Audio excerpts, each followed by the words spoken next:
Good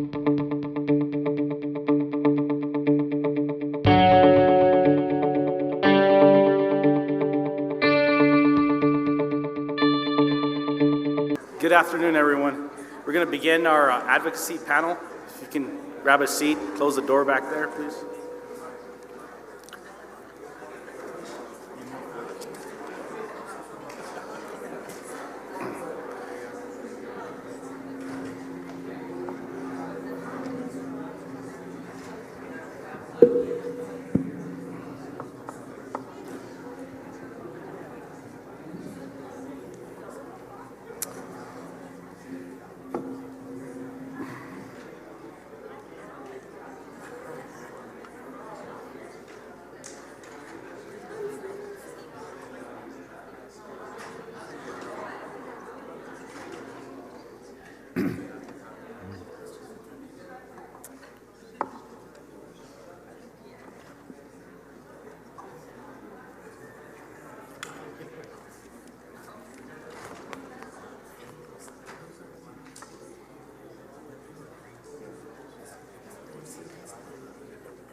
Go? Okay. All right. Good afternoon, everybody. My name is Vazquez. I'm going to be the moderator for this advocacy panel. The reason we're gathered today is to hold this panel is very simple. As Zoroastrians, it is our religious and moral duty to leave our environment and communities better than we found them.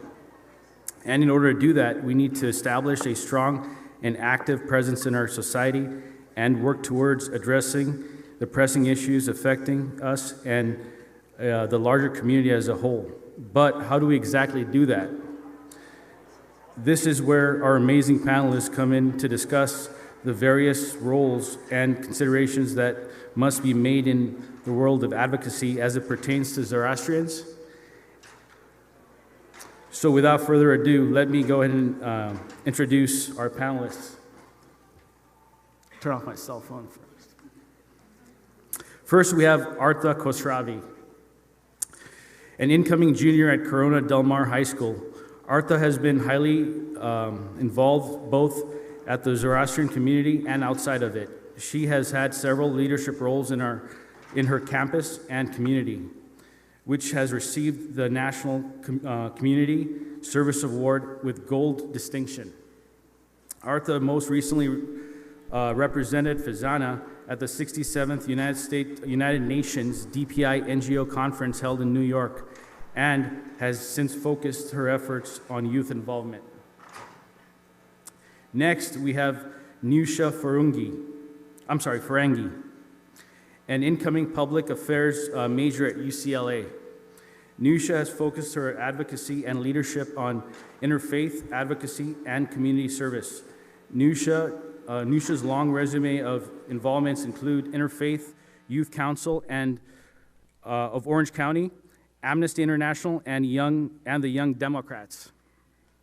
As an Iranian Zoroastrian immigrant, Niousha continues to focus her ways in which the Zoroastrian faith and community can be avenues to give back to our society.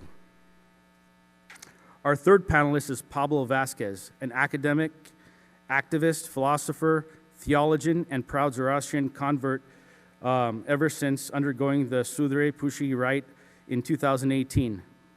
Pablo has long been involved in various social justice movements and has dedicated himself to advocating for reform and inclusivity in theological ethics. He joins us today to speak on the role of Zoroastrian advocacy in the social justice movement.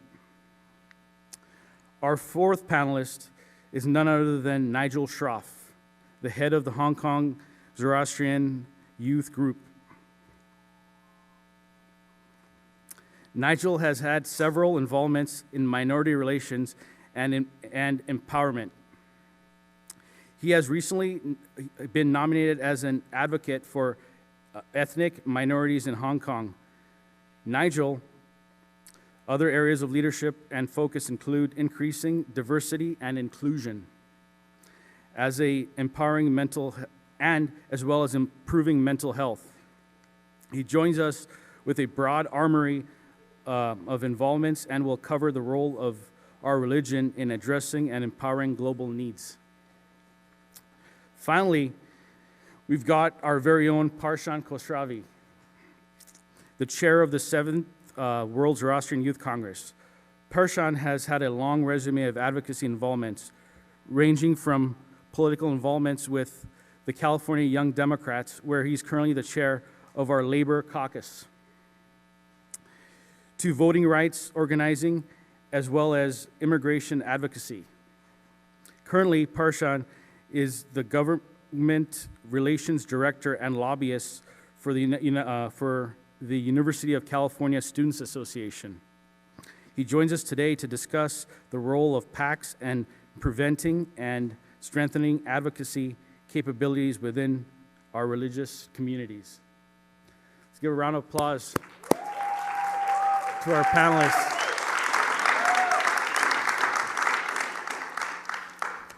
We're going to begin with our first question for the panelists. The first question is, how do we create an effective advocacy structure to represent the values and interests of Zoroastrian community while also serving to empower, support, and give back to the larger community as a whole? First off, how's everyone doing today? My name is Arta. So my name's Arta Khosravi, and I'm going to be tackling this question from a youth perspective. I'm 15, I'm still in high school. Yeah, I'm really young compared to some people here. And I wanted to say, the Zoroastrian community from a youth perspective is very different from what you might be seeing today. We don't generally have a Congress for people of my age to be able to go to, social events for us to get together and network. We don't have a Zoroastrian community at my age that is really integrated with each other and to the world as a whole. They don't advocate for what they believe in. And that leads me to say that Zoroastrian advocacy is someone who believes, a Zoroastrian advocate is someone who believes in the Zoroastrian community and is actively working to make it better every single day. Whether that's in what they believe is global warming, what the HIV/AIDS epidemic, everything in those wide variety of topics, they all relate back to Zoroastrianism in one way or another. And with that said, Zoroastrian advocacy has to do with what a person believes in, not necessarily what they've been taught, but it's something that they believe they can help out with. It's not just sitting there and being like, oh yeah, I believe in better improvement for the LGBTQ community. It's actually getting up there and voicing your opinions and making sure that someone hears you to the point where you're actively in that community. You're working to make it a better place for the entire world. Yes, I might be thinking on a more intangible level, but those little steps along the way to becoming a Zoroastrian advocate is necessary from an early age to throughout life. So now I'm going to hand it off to Niousha. All right, so I'll first start off by talking about what advocacy actually means, because it's sort of hard to talk about how we want to promote advocacy within the Zoroastrian community when we don't know what it means. So in my definition, advocacy means to influence decisions within political and economic social systems and institutions. Specifically, we want to target intersectional advocacy, which sort of interconnects race, faith, and economic status. One of the reasons that I personally love advocacy so much is because I can actually see the strong connection between my Zoroastrian religion and advocacy. Because when you look at advocacy at the root of it, it really highlights the Zoroastrian values of going beyond yourself and giving back to others and uplifting one another. And so when you combine all these parts, the goal is then to create effective and intersectional advocacy. So the question I want to propose to you is, what is missing within Zoroastrian advocacy? What is it that we need to create a strong coalition for giving back? In this discussion, I'm going to focus on two parts, and that is interfaith work and community service. Now, you may be asking, why get involved in interfaith work? Why is interfaith work important? Well, interfaith work for the Zoroastrian community means realizing that the basis of our beliefs are the principles of righteousness and doing good, which is actually a shared cause among many of the most predominant world faiths. Knowing that our cause is shared means that we can and we must work together hand in hand with Buddhists, Sikhs, Muslims, Christians, and Jews to be able to effectively establish and grow righteous advocacy. Moving on to community service. Community service can be a really intimidating topic, but in reality, it simply means expanding on the values embedded within our traditions and practices. Take, for example, the tradition of Gahambar, which is a monthly gathering where we all come together, we make food, and we share it with one another. The practice of sharing our meals actually highlights the community service value of giving. So in essence, it's so easy to just take those basic values that we have within our religion and make them bigger and expand on that, because the goal then becomes to make meaningful and focused community service for those within our community and those outside the Zoroastrian community.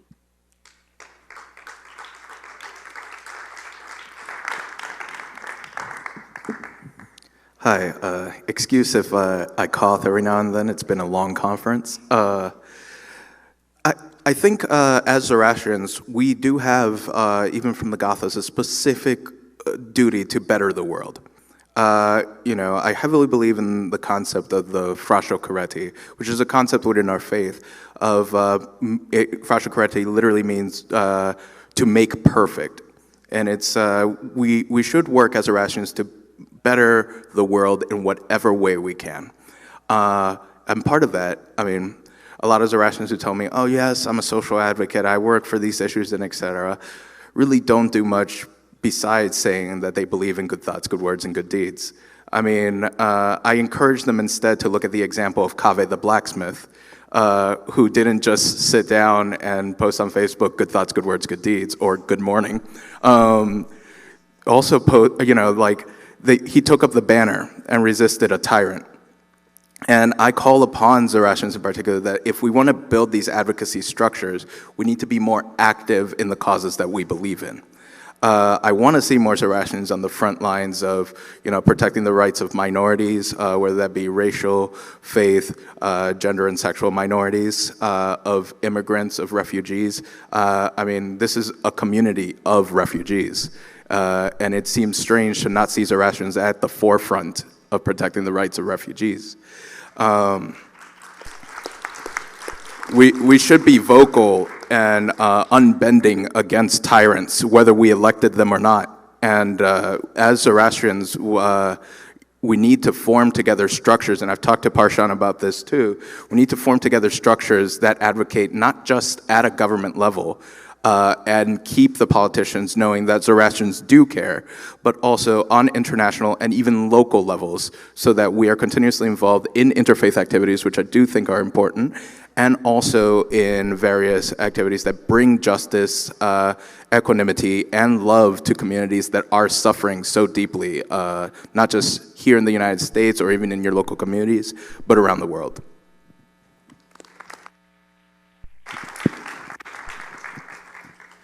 Hi everybody, I'm Nigel Shore and I'm from Hong Kong.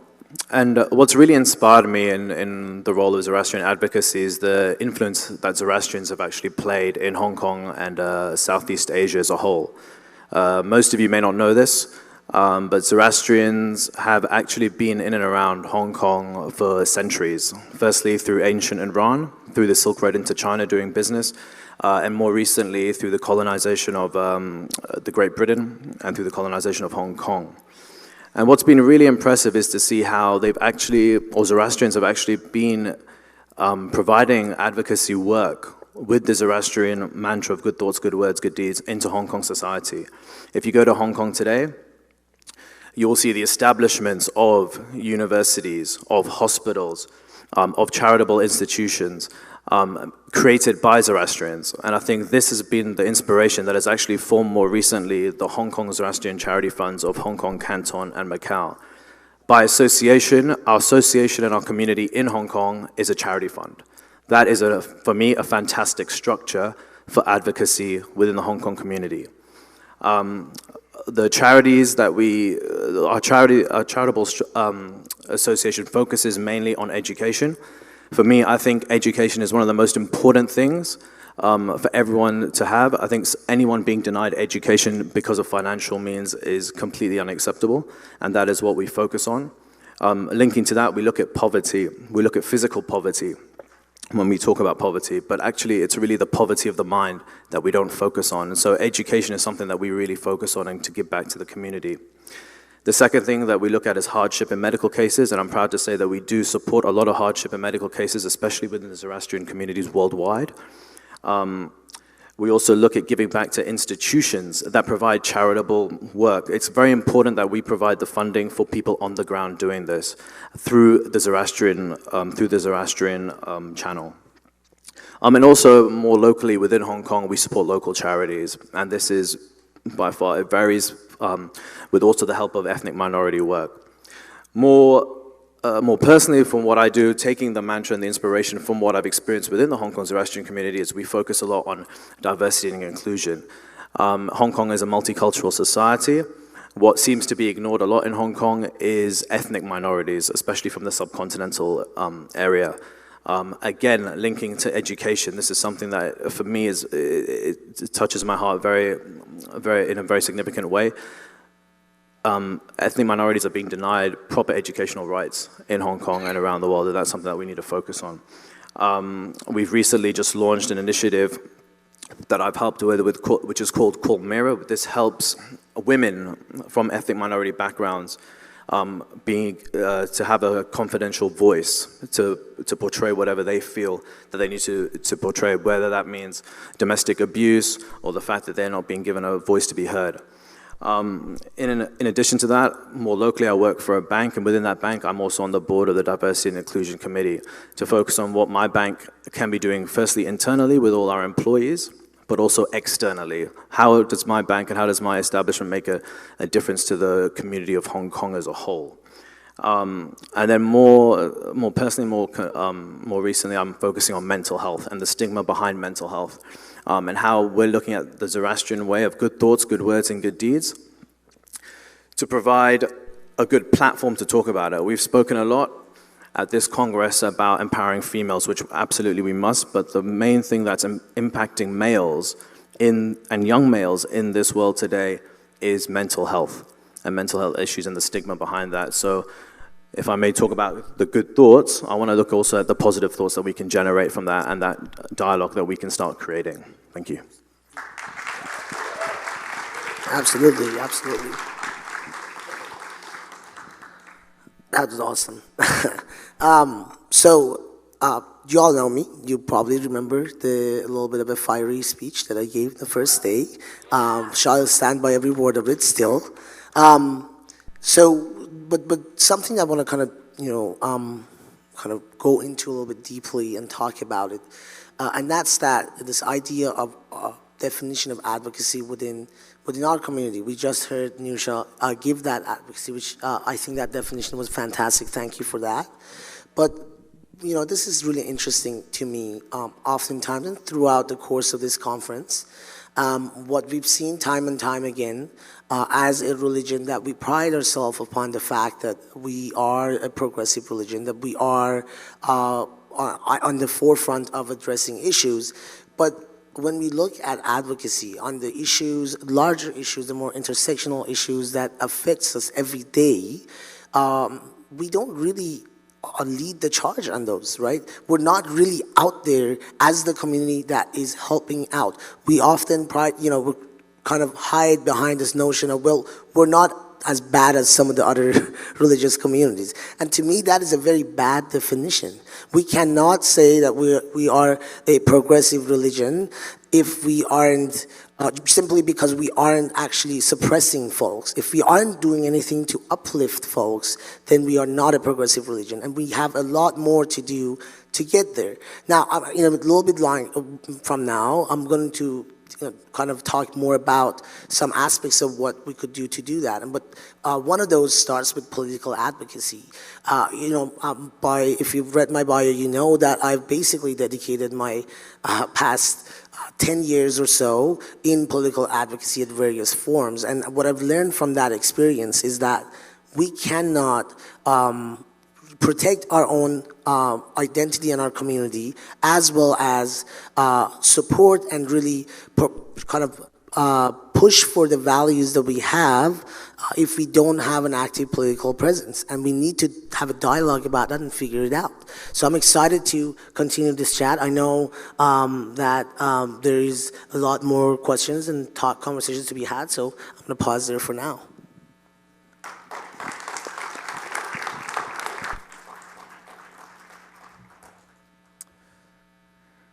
Next question.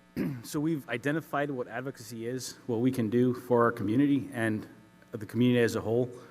Do you guys have any ideas on any specific things that you can take from the concept and that us and everybody in the audience can put into play on a daily basis? On a daily basis, We can actually do, to make this move forward. Okay, so I'm going to talk about my time at the California Zoroastrian Center, the classes that we have every Sunday, because this is the only part that I can relate to. I haven't experienced much of life yet, so this is all I can say for me being a Zoroastrian. So when I was a kid, roughly 5 to 6 years old, I would wake up every Sunday morning, usually by force, and I would be poked out of bed saying, go to Farsi and Avesta classes. You're going to regret it if you don't. Oh my God, I'm going to be so embarrassed. All the people are going to be talking about me, gossiping. Oh my God, you better get out of bed right now. And so I would get out of bed. And I would go downstairs, have whatever of a breakfast I could manage, and get out the door to go to Farsi and Avesta classes. So we didn't have the supplies that we needed to actually learn actively, which there has been large improvements on. Back in the day, yeah, I'm old now. And so when I was 5 or 6, we would sit around this is the burning image in my mind. We would sit around one heater, and this was 6 or 7 students and the teacher. And so we would sit around one heater with one book, no pens, no pencils, no whiteboard markers, no whiteboard there, and just try to learn as much as we could, try to memorize as many Avesta scriptures and Gauta scriptures as we could. And I didn't see any particular thing to actually make me want to go there to learn, to go there and want to participate in the discussions. And now I look through the halls of the California Zoroastrian Center and I see 30 kindergartners jumping up and down to answer questions that teachers are asking. And it's unreal to me how so much can change in just a few years that I've been going there. And so now I'm a teenager and I go to the teen classes that we offer there. These classes cover the topics of ethics, morality within the Zoroastrian religion, history, geography, language, of a really, really wide variety of topics.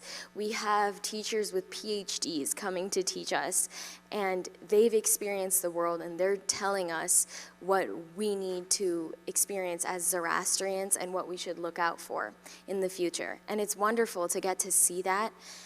But the thing is, when those students don't show up anymore because they didn't find it fun in their earlier years, they have the image that, oh my God, I gotta go and learn some more Avesta, memorize it over the weekend, hoping that my parents would get a proud note.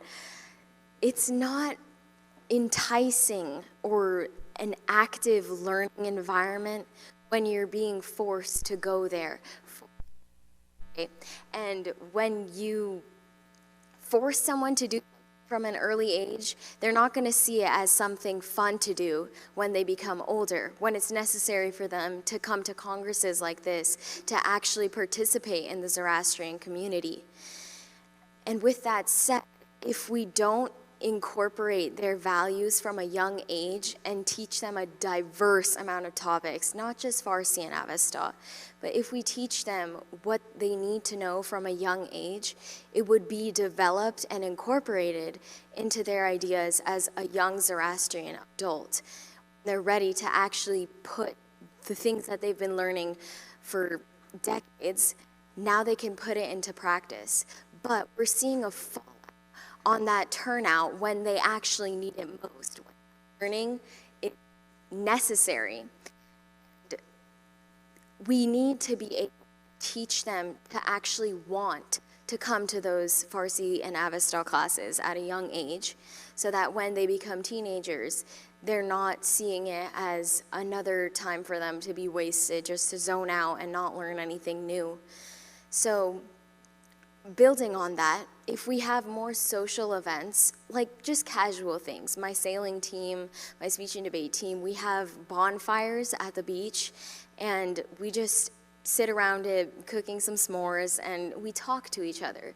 People that I never thought I would talk to, we network. We actively become, we get to know each other better, and it's as simple as that. And we don't have that right now at the California Zoroastrian Center. And I strongly believe that if we put this into practice after we get a new diverse amount of topics covered, then we already have the youth being involved on that level, and then we can get them to actually do something truly fun and not necessarily learning-based. They can go and actually get to meet new members of the Zoroastrian population that they didn't know before.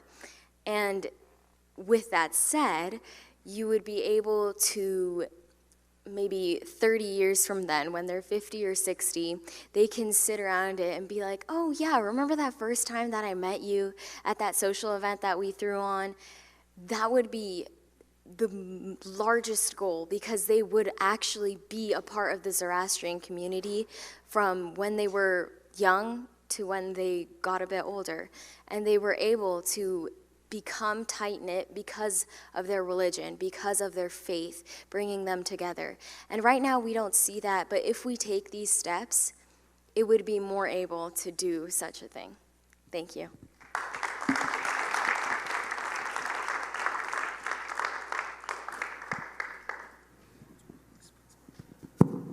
Hi, sorry, I'm going to jump ahead because I do have to catch a flight. But just on how to create a better structure and how do we go forward, I think it's a lot to do with general education and awareness and getting yourself involved in the community and what you want to do. In saying that, though, when we talk about advocacy, I'd strongly say don't do it for the sake of doing it. If you're going to do it, you should first want to do it and want to give back to the community. Otherwise, it really goes against what it's all about, and that actually goes against the values of the religion about doing things in the righteous way. For me, the impact, like I said before, was being around the community that I had and being in and amongst the structure that allowed you to give back, and that's what I saw firsthand. And that's why I've started to go down this path, which I never thought I would when I was younger. The other thing as well, which I think is a really good platform, is events like these. These youth congresses, I think, are absolutely fantastic. This is my second one. I went to the one 4 years ago in New Zealand. I was the first delegate from Hong Kong to go. This year, I'm very proud to say we've got about 5 or 6 people from Hong Kong here. That's incredible for a community of our size. That's just general increase in awareness and education, to understand what other people around the world are talking about, to understand what the issues are, what is impacting us at a global level from a Zoroastrian perspective. And some of the stuff has been absolutely fantastic. In fact, all of the stuff has been fantastic. And so it's really an eye-opener because we don't see this back in Hong Kong. So that's very briefly what I would touch on, just general education and awareness, and also bringing the fact that don't be afraid to say, I'm a Zoroastrian, this is what we do, because back in Hong Kong, we are actually known for being good and giving back to the community the Zoroastrians are, and that actually makes me even more proud. On that note, I'm really sorry, this is not run late, so I do have to take a flight, so I will have to leave. If you have any questions for me specifically, I can take them offline or you can get in touch. But thank you very much and thanks for having me. Thanks, Parshan.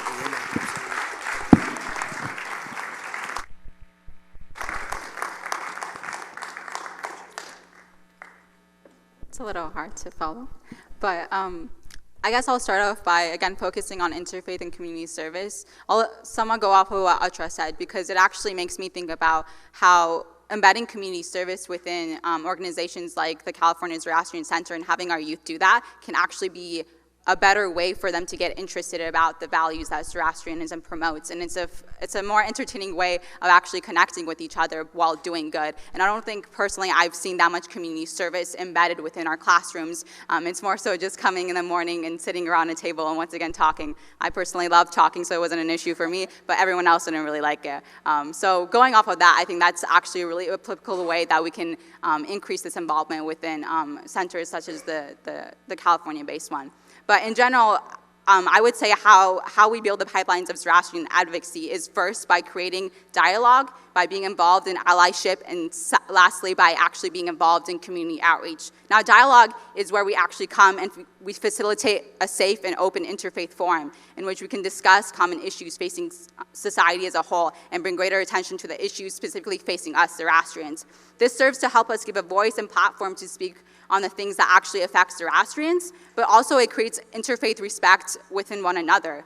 Because coming from, again, from the CZC Center, the first way that I actually really got passionate about Zoroastrian and I got passionate about advocacy was through those teen classes where we talked about ethics, where we talked about morality, where we talked about how our religion applied to society. Once again, I really love talking, so that's where I got really initiated. And one thing that our teachers did, they introduced us to interfaith work. So there exists an organization called the Interfaith Youth Council of Orange County, and we were taken to forums, youth forums yearly, and we were prepared to answer these questions. So these were questions that sort of like may have been applied to social issues or what's currently going on. It could be a generational question, and we were put up with the challenge of answering those questions from the viewpoint of a Zoroastrian person and a Zoroastrian youth. So through that, we were actually able to learn a lot about what our beliefs were and how they applied to current issues. And it was really surprising to see that regardless of what it was, Zoroastrian values really persisted despite the time and despite the changes. And so that's really how I got involved. I went to these forums, I talked with students with youth just like me from different backgrounds, from Sikhism to Judaism to Christianity, religions that I didn't even know existed and they didn't even know I existed. And so it was a really good time to sort of bash this out and really learn about each other. And that's really how I then got more so involved in interfaith, and I joined that council, and I constantly went to these programs, and I did interfaith youth forums, and I really got active in actually speaking up for myself and for my religion, because it wasn't just about talking and learning about other people, but it made me more aware of who I was and what my religion was. So that really strengthened my own identity as a Zoroastrian, and I could take those values then and apply it to things I wanted to do in advocacy. So I would definitely say things like that, and maybe integrating interfaith forums more so within our youth can be really effective. Second, I sort of talked about allyship, because that's what dialogue also leads to, and that's sort of what I realized when doing interfaith work, because allyship refers to standing with and supporting those outside of our community, and I think that's a crucial step in actually increasing our community or increasing our advocacy within the Zoroastrian community, because you see bombs at mosques, you see anti-Semitism acts, and there's a bunch of interfaith organizations that are right there and then, and they stand up with one another, and they go to these memorials or they go to these forums, and they speak up for one another. I didn't really see that promotion within the Zoroastrian community. When I went to these interfaith things, I saw everyone else. I saw Sikhs, I saw Buddhists, I saw the Christian community, but I didn't see Zoroastrians. And I think to be able to not only encourage this, but be active in maybe creating a coalition or being involved in these interfaith organizations that react to different situations within our community can make us actually have a positive impact in our society, because isn't that our goal from the beginning? Because I was thought to do good thoughts, good words, and good deeds, and to leave this world a better place than I came into it. But I don't see that within my community. I don't see youth coming together and standing up for the immigrant communities across the border, or for shootings right down our street. We don't see that, and I think by not being able to do that, that leaves a really big gap in our religion, and we can't really come back from that. Lastly, I'll just cover the aspects of community outreach. Community outreach goes back again into community service. It's essential in sort of advocating and raising the visibility of the Zoroastrian faith and the issues that we face. So just by doing community service, not just for the Zoroastrian community, but for outside, we get our voice out there. People realize who we are as people and as a religion, and it's not just something where we can, once again, positively impact our society, but people become more aware of who we are as a people and where we come from. So that's just my spiel.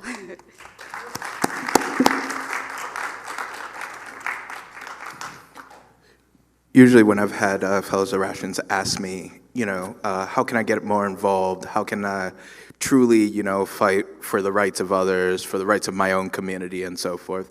And I always tell them, change begins with yourself. And so I usually offer 5 key points to help with people being able to integrate these ideas into themselves. 1, never be quiet or stand in conjunction with tyranny and oppression and in the face of evil. It's one thing to think good thoughts and say good words, but you have to also do good deeds. Don't just talk about it, be about it. 2, educate yourselves. And we're not just talking, I know so many of you are in the sciences or the humanities and so forth. This is a very highly educated community. But I also have met almost 90% of you who told me you know nothing about Zoroastrianism.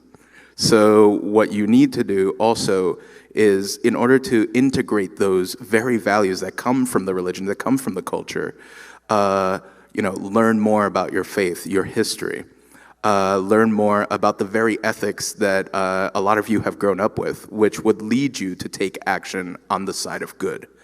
3rd, wrestle with your past. This is difficult in particular for Zoroastrians. I've seen polls that have said proportionally this is the most Islamophobic community on the planet.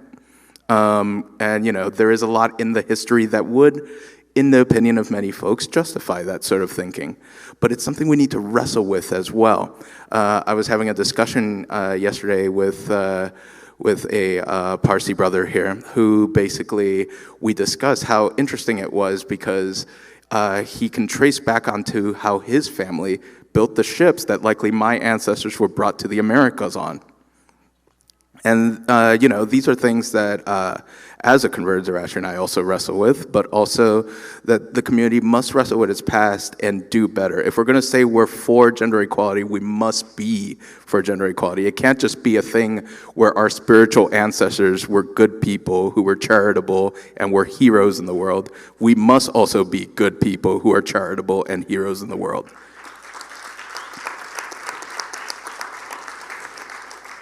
4th, get connected, meet other people. This is why these events are pretty great. Build networks with your own community in particular. And I don't just mean also the Zoroastrian community. This is great. We're going to build so many important things that come out of this, but also build with your own local communities, your national communities, your regional communities. Make sure that people know what's happening to each other. The more aware we are of each other's struggles, the more we're able to help each other. And if we truly build a system of mutual aid like that, the less we're going to have to rely on empire or other people, or even sometimes even our enemies, to defend us against the world. Because by building this network, we become stronger, not just in our similarities as being Zoroastrian, but also in our differences and our different aptitudes and talents that we have. And 5th, finally, approach all these things with a level of what I call militant compassion.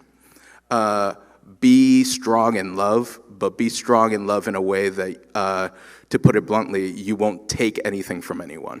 You won't be the sort of type to just bow down and quickly accept, malice, tyranny, greed, oppression, strife, things that are listed from the very Gathas as being just outright, evil, bad things.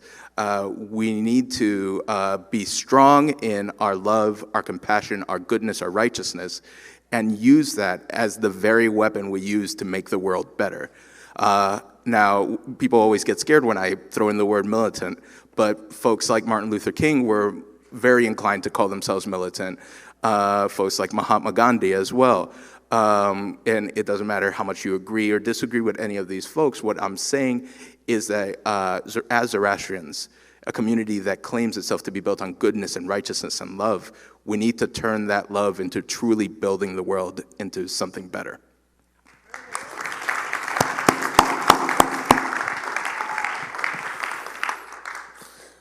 Awesome.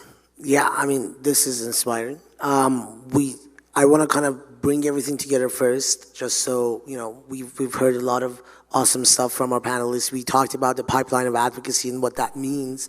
It means starting to get folks engaged and involved from an early on stage, that there is no age that starts the advocacy, right? There's no definition of when that advocacy should begin, so we should really work with that. So thanks for bringing that up. We heard about what it means for advocacy to be intersectional, that it includes work within our faith and in the interfaith capacity, and what it means for it to serve back to our community, to our society. We also heard about what it means to address the bigger purpose and the bigger issues of our world, and how we go about it to educate folks about these things. And we also learned some best practices from Nigel, who's not with us right now, about what they've done in Hong Kong and how they've channeled that. But so bringing all of these together, we've really, I think, had a holistic understanding of what we're looking after, right? What we want for our community as when we think of advocacy, what we want for it to have. As far as a step that needs to be taken, though, we don't have an organizational front to navigate these and to actually make this happen. You know, I'm going to bring some best case examples of some other areas where we do have organizational fronts. When we think about how do we organize the various different centers and our religious communities from across the country, we have, at least in North America, a good way to do that. We have Fezana. When we think of it globally, we have the Global Working Group that comes together, they connect each other. When we think of the business side of things, we have the WZCC, the Chamber of Commerce, that connects the business side of things and gets, folks together, and especially the youth, and does a lot of work. When we think about advocacy, though, we're not really doing too well. And the reason for that is that we don't have a very kind of focused lens of advocacy for an organization. Everybody does a little bit of. I know for a fact Fezana does some, the Global Working Group does some, everybody else does some, but we don't really have an organization that's mission is to do that. But when we look at other religious communities, other places, we actually see that there is stuff like that, right? And for instance, those are PACs. I'm going to bring the APAC as an example to this scenario, right? How many of y'all know or have heard of APAC before? Raise your hand. Only a few folks, all right, good. So APAC stands for American Israeli PAC, PAC standing for Political Action Committee. And what it is a designated category of an organization whose mission is to empower the political dialogue based on a faith-driven or a interest-driven mission. And in terms of the APAC, that is to empower the Israeli identity and the Jewish faith. And so what we could learn from that, right, what these folks do and how this organization have become, in many ways, the bottom line of every political candidate who ever runs for office, of every political dialogue that ever takes place. It all includes APAC in one way or another. And we don't have something like that. When we think about our own community here, Zoroastrians are a very, very strong community. We have some of the most brilliant people out there, some of the most wealthy people out there, some of the most powerful people out there, but we don't come together to unite these forces. I'll give another example. In many ways, it's almost like a political, for insiders, that whenever there's elections going on at the statewide level, one of the first religious communities that get reached out to is the Sikh community. Why? Because folks know, especially candidates at the statewide offices, that as soon as you get the endorsement of the community leaders, everybody will vote for that candidate. Doesn't matter if they're a Democrat, they're Republican, if they're, Libertarian, if they're Green, doesn't matter. And these are, by the way, the names of the parties that we have in our own country. But it doesn't matter where they stand in the political spectrum. They will all come and unite. We don't have that in our own community, right? We have a president who not so long ago said, we can't have folks from Iran coming through a refugee process, that our only main channel of refugees coming to the United States. The Zoroastrian refugees have been axed by the hands of this president. And we haven't done enough, in my opinion, to address that. We haven't had the capacity to do so. Before this conference, and you all saw the programs that is in your hands, there's a few welcome letters in there, but not nearly enough. We reached out to over 20 different political figures, all representing the areas where we are going to be, we were having our event, but most of them didn't respond. Some of them point blank said, we don't have time. The fact that they tell us, they have the audacity to tell a religious community having a world congress in the United States that they don't have time for us is outrageous. And it absolutely deserves a very strong response.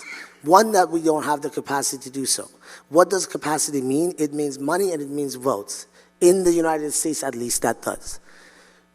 So we need to create that infrastructure to do so, and that is why it's important for us to start thinking strategically of a political action committee, of a political front to be able to respond to that, and one that it doesn't have to be just about politics, that it could include various different angles of service to the community, that it includes various different angles of engagement and education, and eventually make it as a mission-driven organization to do better.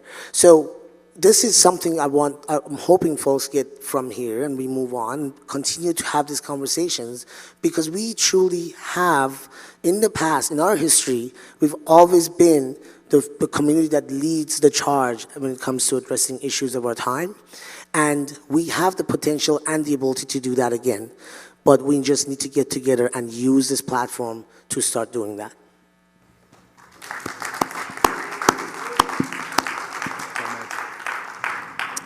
We've got just a couple more minutes left. I wanted to open this up to the audience if they have any questions, comments, or if they want to add anything to that. Let me grab the mic. Yeah, he's bringing the mic down right now.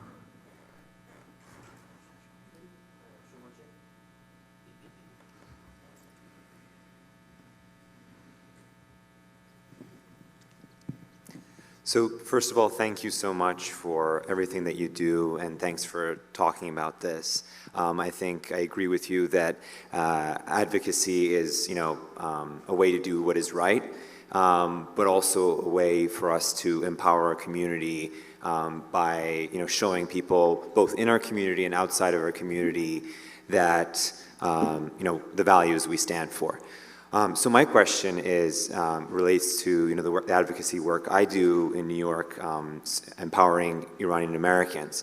So I obviously appreciate how many times, Parshan, you've mentioned the Muslim ban, which of course impacts Iranian Zoroastrians as well. But the small dilemma I have is, how do we discuss that and involve members of our community without perhaps alienating more conservative members of our community who think we're politicizing or partisan. And obviously I think everyone here maybe agrees that the travel ban, the Muslim ban, is bad and is wrong and is unjust, but there are obviously other issues as well that are maybe slightly more people disagree with. Absolutely. Thank you for bringing that up. It's worth noting that, similar spectrums exist in every other religious community as well. They're just better about navigating it than we have been, right? It would be it would be worth noting that when it comes to, I'm going to bring an example, right? When we think of anti-Semitism, when an act of anti-Semitism takes place, it doesn't matter if you have conservative Jewish community, liberal Jewish community, Orthodox, it doesn't matter where along the spectrum they are, they come together, they will not condone that, right? And there is immediate response. That's how we should be as a community, right? We are not, the concept of advocacy isn't about making folks more radical and liberal, in my opinion. I will sit there forever and ever, for hours, and argue about why progressive actions is needed and important, but I do not expect in a political action committee that that's the only thing that gets covered. However, when it comes about an issue that is strictly about our own community, we need to be able to put our differences aside and come together on that. Maybe that means one issue. Maybe it means one candidate that got an endorsement that tells our identity in our community, this is the person we vote for. If you're a Democrat or Republican, we're all going to come out and vote for that. It doesn't matter. And everything else, we could go back to our own differences. But that's kind of the way to be. We have to be able to unite each other on issues and less along the party lines on most of these realities. Thank you. We're running out of time. We have only time for one more question. We have to empty this hall in 2 minutes. Is there any way we can stay longer? I don't know. 2 more questions? Okay. Hi guys, my name is Ava. I live in Texas. I wanted to speak to something that you mentioned about the interfaith. I'm on the board of an organization called Wise Up Texas. It focuses on the South Asian community, and it's about educating them and empowering them, and it's advocacy. So I'm in a group with all these people with different religious communities, backgrounds, and I really admire everything you guys are doing. Everything you said really, really excited and made me passionate about it. One of the things I want to talk about was voting specifically. I'm wearing a vote shirt right now. I took time off between graduating and working to go knock on doors, and I realized that this is more US-centric. So I don't want to not acknowledge that there are other countries that also have democracies that also should be voting. But I was wondering if you guys could talk to any of the work we've seen or things that maybe, I think all of you, do you all live in California? I don't actually know. Something around the voter advocacy specifically, and trying to get different communities out there, because I find that the Zoroastrians, at least in Texas, either don't care or they're totally oblivious to what's going on and keep continuing to vote in ways that don't actually help us.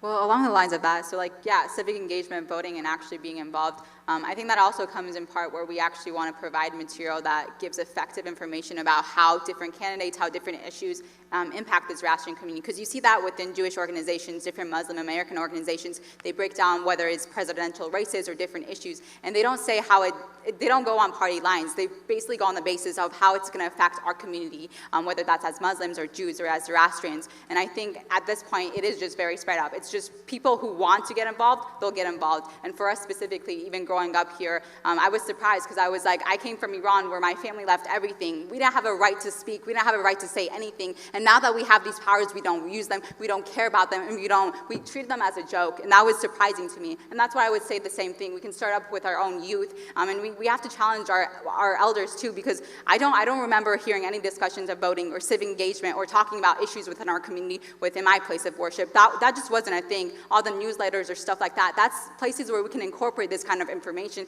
where we can encourage our members to know about what's going on and then take them to do canvassing acts and whatnot. But yeah, thank you for that question.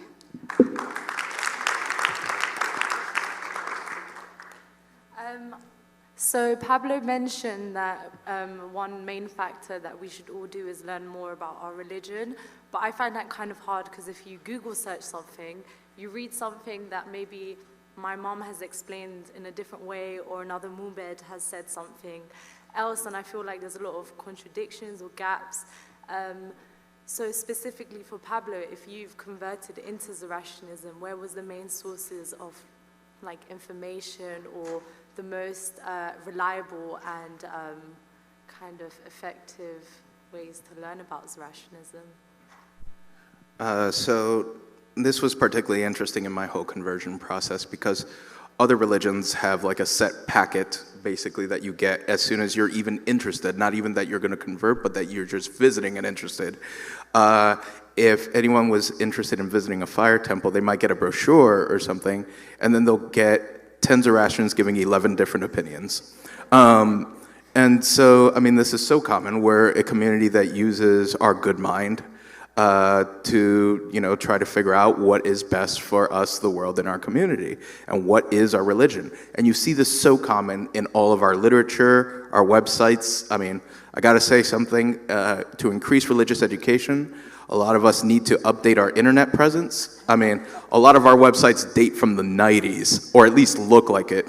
And, you know, that's just not attractive even for people within the community.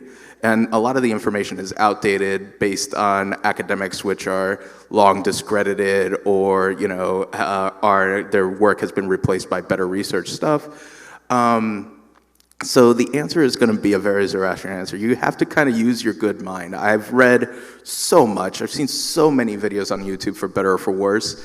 Like, I've talked to so many Zoroastrians, and honestly, I had to hodgepodge an idea of what Zoroastrianism was before I came into the academic circles. And being an academic in Zoroastrianism, it has definitely made me realize what is and what isn't Zoroastrian, what dates to our religious texts, what comes from the culture, so on and so forth. And not everyone can do that. So I think a huge part of getting Zoroastrians involved in their own community and to be proud of who they are, wrestle with their path, with their past, you know, be proud of their faith and their community, is to increase religious education. We need to standardize the way we view the faith in a lot of ways. If we can't answer simple questions to someone in an elevator, or even to each other at a congress, then that is an emergency.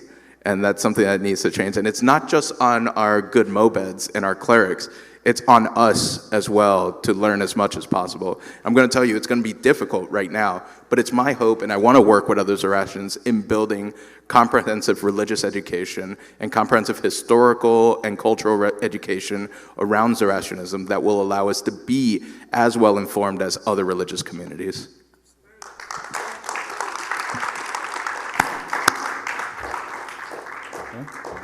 All right, so we've got to wrap this up. Let's give a round of applause to all our panelists, all the good questions that the audience asked.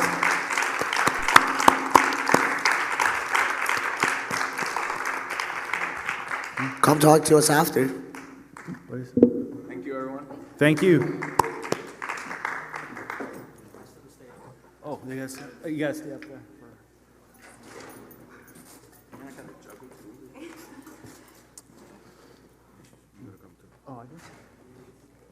On behalf of the Congress, we would like to thank you all with a small token of our appreciation.